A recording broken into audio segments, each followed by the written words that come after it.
By 1980, Dungeons & Dragons was outgrowing basement tables. The hobby was moving into massive hotel convention centers, packing thousands of players into shared halls for the first time.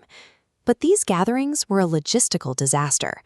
Without a centralized standard, players would arrive with wildly different character power levels, and dungeon masters at adjacent tables often ran the game using entirely contradictory rules. This made the very concept of winning a convention game impossible to track. Success was purely subjective, usually coming down to which group managed to hoard the most gold or survive the longest under a specific DM's house rules. For D&D to survive as a large-scale community, TSR needed a way to rank performance across hundreds of tables using the same criteria. They needed to turn a chaotic hobby into a scored, professional competition. Frank Mentzer was hired to solve this. He founded the Role-Playing Game Association, or RPGA, with the specific goal of creating a professional, standardized framework for tournament play. Mentzer's solution was to abandon the sprawling, open-ended sandbox style of play.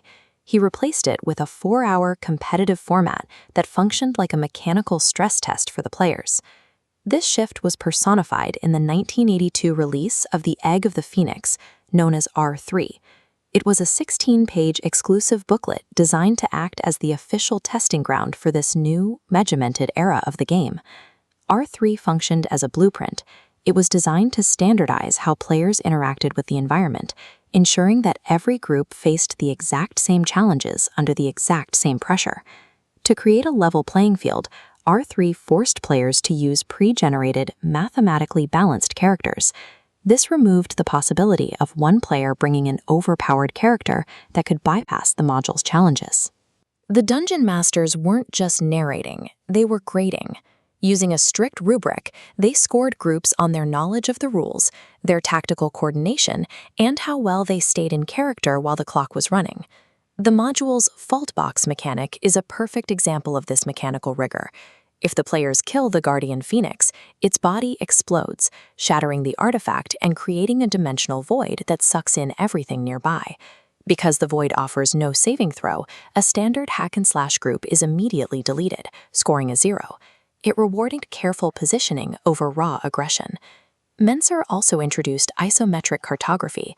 Instead of flat, top-down grids, players had to navigate maps with verticality and depth, forcing them to visualize and map three-dimensional architectural spaces.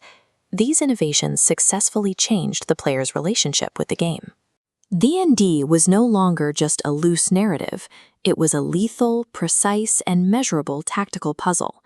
But while the mechanics were becoming more corporate and rigid, the story was becoming increasingly unhinged. The adventure eventually sends players through a time travel sequence to reach the negative material plane, a dimension of absolute entropy and anti-life. The players don't just fight monsters here.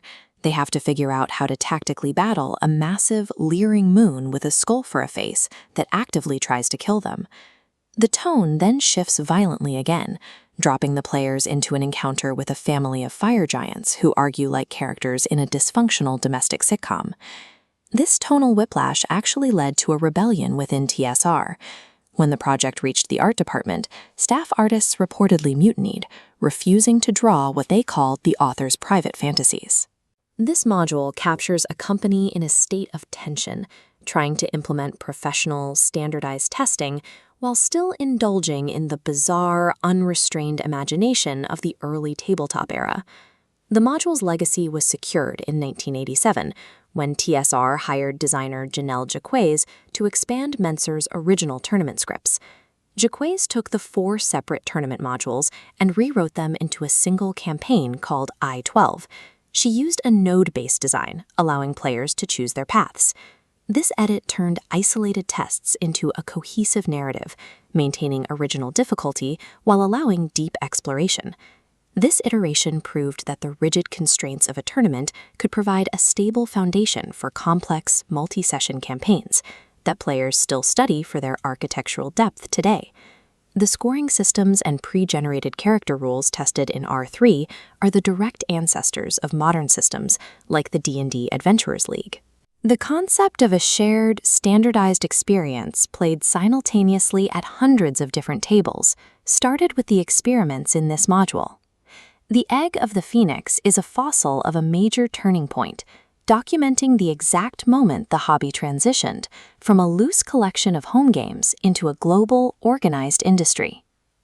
It serves as a reminder that even when you place a game under the pressure of a stopwatch and a grading rubric, the experience at the table still produces the same bizarre, unpredictable moments that made people fall in love with it originally.